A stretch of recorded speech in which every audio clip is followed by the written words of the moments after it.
ചീത്തയാവാൻ എളുപ്പമാണ്. നല്ലവരായിരിക്കാനേ ശ്രമം വേണ്ടതുള്ളൂ.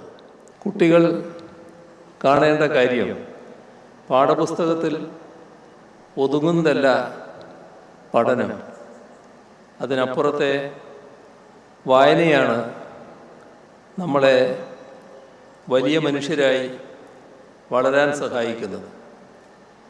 കേവലം പരീക്ഷയ്ക്ക് മാർക്ക് കിട്ടാനുള്ള വായനയിൽ മാത്രം നാം ഒതുങ്ങരുത്.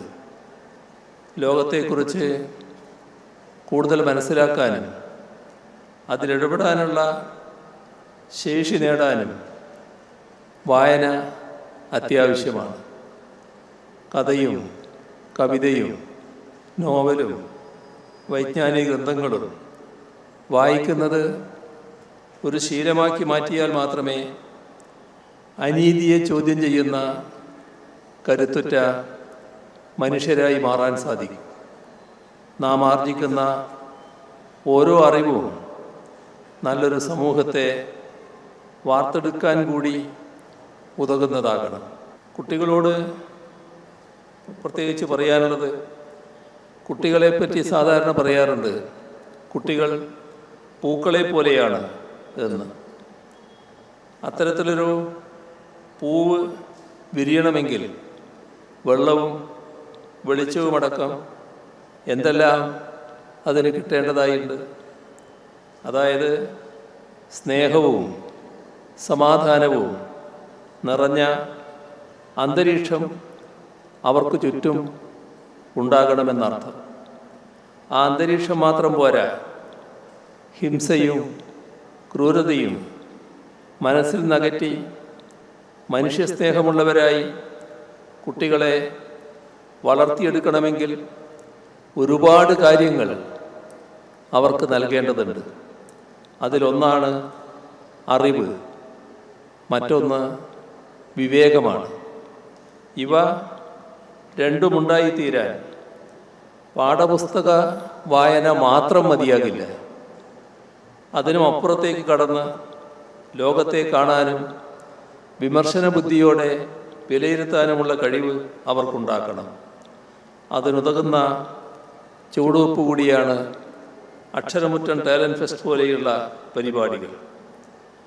ഇന്നലെ ലോകത്തും ഇന്ത്യയിലും കേരളത്തിലും നിങ്ങളുടെ ഓരോരുത്തരുടെയും പ്രദേശത്തും എന്തൊക്കെ നടന്നു എന്ന് സമഗ്രമായി മനസ്സിലാക്കാൻ പത്രവായന അത്യാവശ്യമാണ്.